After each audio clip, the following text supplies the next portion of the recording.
Desde la primera línea de su confesión, Julio Iglesias no habla de fama ni de canciones eternas, sino de una herida íntima que, en esta historia, lo empuja a romper un silencio que llevaba años pesando más que cualquier aplauso.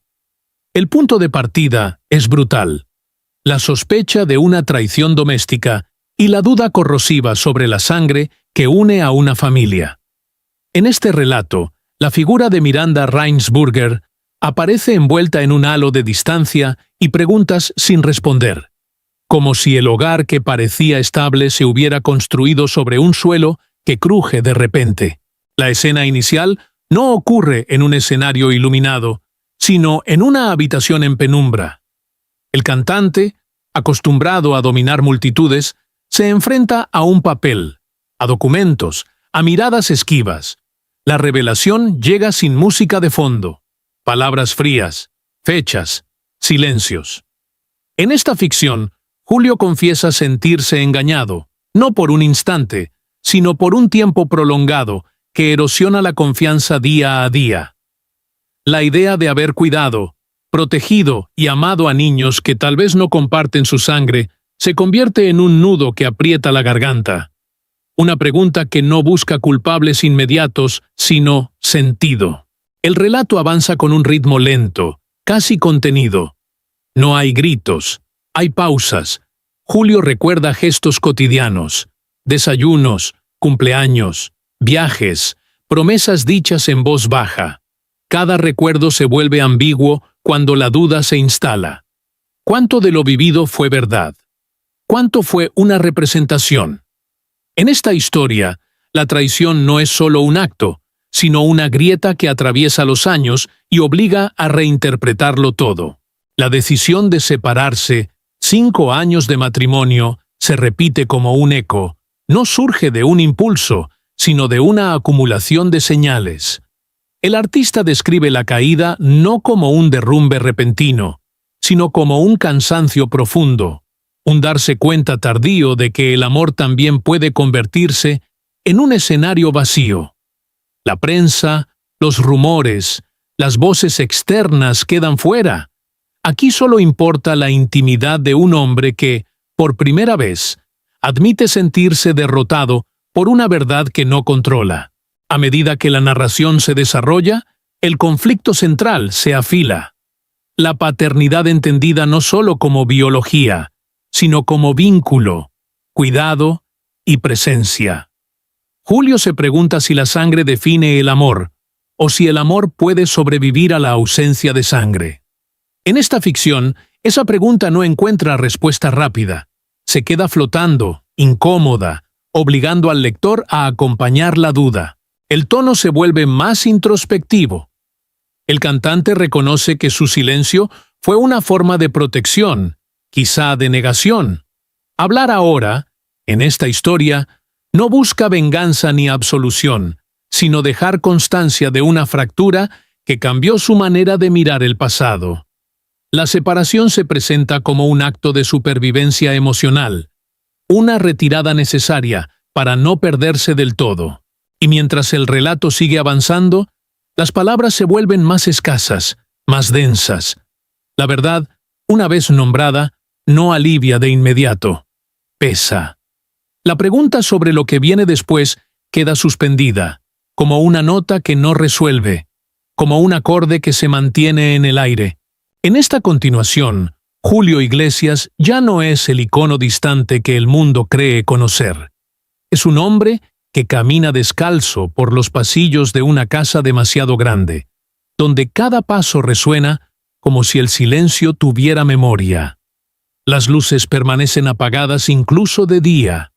Prefiere la penumbra, porque allí los recuerdos no gritan, solo susurran. Sobre una mesa de madera, intacta desde hace semanas, descansa una taza de café frío. Nadie la mueve. Nadie pregunta. El reloj de pared sigue funcionando con una precisión casi cruel. Cada segundo marca el tiempo que ha pasado desde que todo cambió. Desde que una verdad, en esta historia, se filtró en su vida como una gota persistente que termina por romper la piedra. Julio se detiene frente a un espejo, no para mirarse, sino para evitar hacerlo. Observa el reflejo de la habitación detrás de él. Fotografías familiares, marcos inclinados, sonrisas congeladas que ahora parecen pertenecer a otra vida. Hay detalles que no salen en los titulares, pero que aquí lo dicen todo. La forma en que dobla una camisa y vuelve a desdoblarla sin razón. El gesto automático de buscar un teléfono que no suena. El impulso de llamar a alguien y colgar antes del primer tono. En este relato, la traición no se manifiesta con escenas dramáticas, sino con ausencias pequeñas y constantes, con rutinas que ya no tienen destinatario. Cuando piensa en Miranda Reinsburger, no lo hace desde la rabia inmediata, sino desde una confusión que duele más. Recuerda conversaciones incompletas, miradas que parecían distraídas, silencios que entonces interpretó como cansancio. Ahora, cada uno de esos momentos se reescribe en su mente. No hay acusaciones en voz alta, solo una pregunta persistente que vuelve una y otra vez, especialmente de noche, cuando la casa parece respirar con dificultad.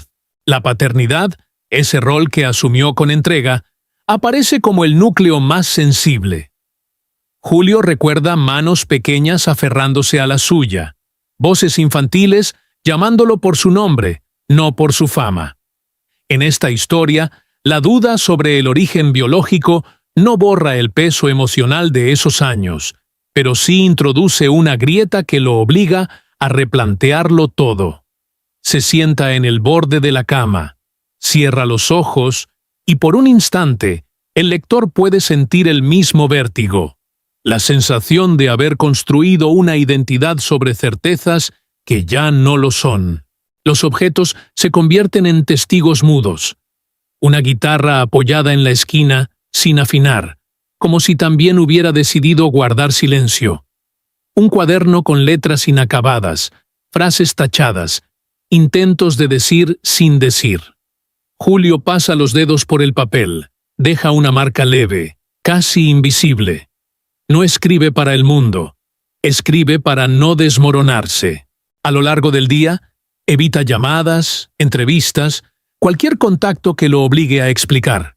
Aquí, el divorcio no es un trámite legal, sino un proceso interno que avanza a su propio ritmo. Cada recuerdo se examina con cuidado, como si temiera que al tocarlo demasiado se desintegre. El lector camina con él, siente el peso de cada decisión no tomada, de cada palabra que permanece retenida. Hay un momento recurrente, la ventana abierta al atardecer. Julio se queda allí, observando cómo la luz cambia de color, cómo el cielo se oscurece sin pedir permiso. Ese instante se repite día tras día, convirtiéndose en un ritual silencioso. En esa quietud, la confesión no se grita, se asienta lentamente, como una verdad que no necesita testigos para existir. Y así, mientras el tiempo avanza sin resolver nada, la historia continúa construyéndose a partir de gestos mínimos, de pensamientos que no se dicen en voz alta, de una vida que sigue en movimiento, aunque por dentro todo parezca detenido. La noche avanza con una lentitud calculada, como si supiera que aún no debe revelar nada. En esta parte del relato, Julio Iglesias se mueve con cautela, midiendo cada gesto, cada pensamiento, como quien teme que una palabra mal colocada pueda desencadenar una verdad que todavía no está listo para enfrentar. La casa, inmensa y silenciosa, parece observarlo. No hay respuestas, solo señales ambiguas que se acumulan sin orden. Sobre la mesa del despacho aparece un sobre sin remitente. Nadie recuerda cuándo llegó. No está abierto. Julio lo gira entre los dedos, siente el peso del papel, escucha el leve crujido al presionarlo. Podría contener cualquier cosa. Una explicación tardía, una confesión incompleta, o nada en absoluto. Decide no abrirlo. En este punto de la historia, la ignorancia se vuelve una forma de control, una tregua frágil que le permite seguir respirando. El pasado regresa en fragmentos inconexos. Una risa escuchada al pasar. Un perfume que ya no está. Un viaje que, en retrospectiva, parece tener un significado distinto. Julio no confía en su memoria. Sabe que la mente reescribe para protegerse. Por eso evita reconstruir los hechos de manera lineal. Prefiere dejar huecos, aceptar que hay piezas que quizá nunca encajen. El lector, acompañándolo, aprende a desconfiar de las certezas fáciles. Cuando el nombre de Miranda Reinsburger aparece en su pensamiento, no lo hace con nitidez, sino como una sombra que cruza el fondo de la habitación. No hay escenas explícitas, no hay confrontaciones descritas, solo indicios, mensajes borrados, horarios imprecisos, silencios demasiado largos. La historia se sostiene en lo que no se dice, en lo que se intuye pero no se confirma. Julio sale a caminar de madrugada. La ciudad, distante, brilla con una indiferencia casi ofensiva. Nadie lo reconoce en la oscuridad. Eso le da una calma extraña. Se detiene frente a un escaparate apagado y observa su reflejo fragmentado en el vidrio. No busca verse completo. Sabe que, por ahora, solo puede entenderse en partes. El divorcio, la traición, la duda sobre la paternidad, en esta ficción, no forman una conclusión, sino un laberinto. En su bolsillo, guarda una llave que ya no sabe qué abre. La encuentra al tacto, una y otra vez, como si fuera un recordatorio físico de algo pendiente. ¿Es de una puerta cerrada? ¿De un cajón que nunca se atrevió a revisar? El objeto se convierte en símbolo de todo lo no resuelto. No hay prisa por usarlo. La curiosidad se mantiene viva precisamente porque el acceso sigue bloqueado. De regreso en casa, Julio enciende una lámpara pequeña. La luz apenas alcanza para iluminar un cuaderno abierto por la mitad. Hay una frase escrita y detenida en seco, como si el pensamiento hubiera sido interrumpido por una duda mayor. No la completa. No hoy. El lector siente esa pausa como propia. Entiende que avanzar demasiado rápido sería una traición al ritmo interno de la herida. Los días siguientes se confunden entre sí. No ocurre nada extraordinario, y sin embargo, todo parece cargado de significado. Una llamada que no se devuelve. Un rumor escuchado de lejos. Una canción antigua que suena en la radio del coche y se apaga antes del estribillo.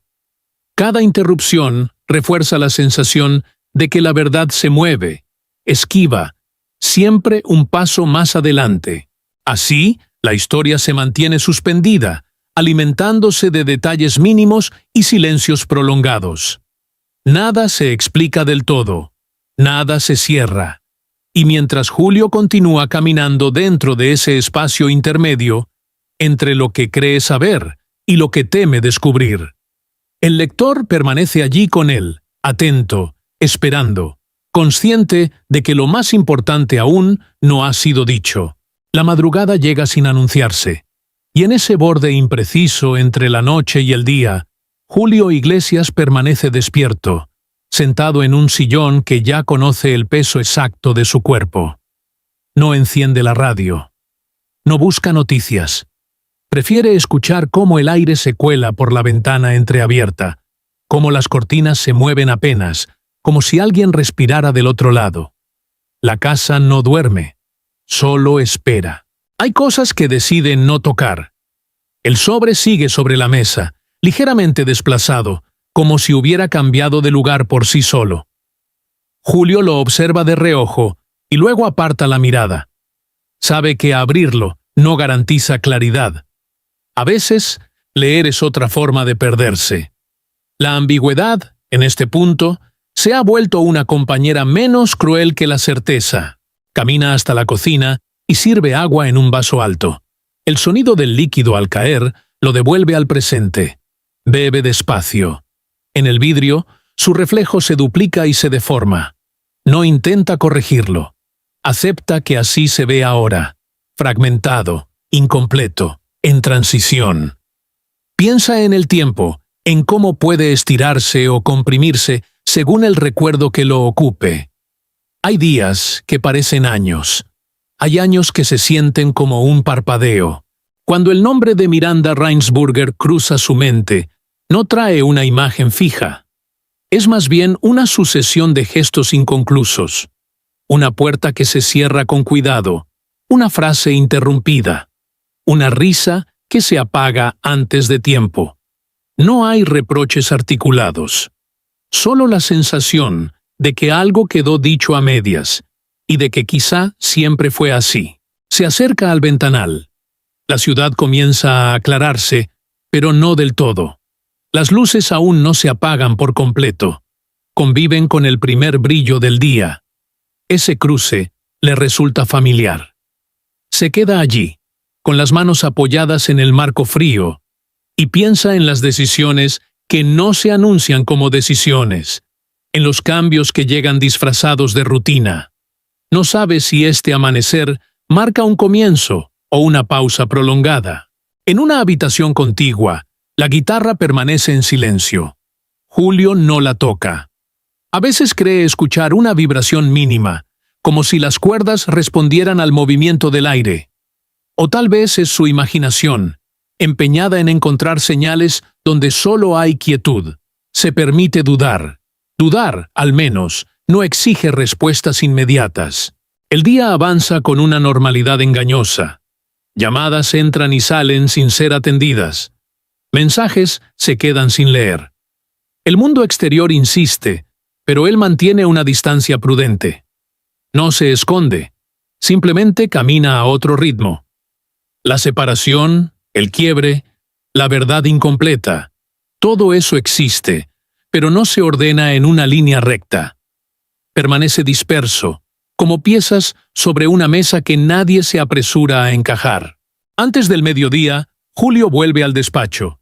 Se sienta frente al cuaderno abierto. Lee la frase detenida y añade una palabra más, apenas una. No la subraya. No la corrige. Cierra el cuaderno. Ese gesto mínimo le basta por ahora. No siente alivio, pero tampoco urgencia.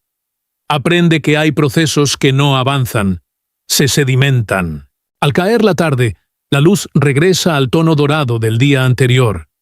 El mismo ritual frente a la ventana se repite, aunque no es idéntico. Nunca lo es. El silencio ya no pesa igual. Tampoco se ha vuelto liviano. Simplemente cambia de forma. Julio observa cómo las sombras se alargan y se pregunta, sin formular la pregunta del todo, ¿qué significa seguir cuando no todo está dicho? Cuando no todo puede decirse. La noche vuelve a instalarse. El sobre sigue cerrado. La llave sigue en el bolsillo. La casa, inmensa, respira. Y en ese espacio suspendido, donde nada se resuelve por completo y nada termina de romperse, la historia continúa sin prometer respuestas, dejando que el lector permanezca allí, en la misma penumbra, decidiendo por sí mismo qué creer, qué esperar y qué dejar, por ahora, sin abrir.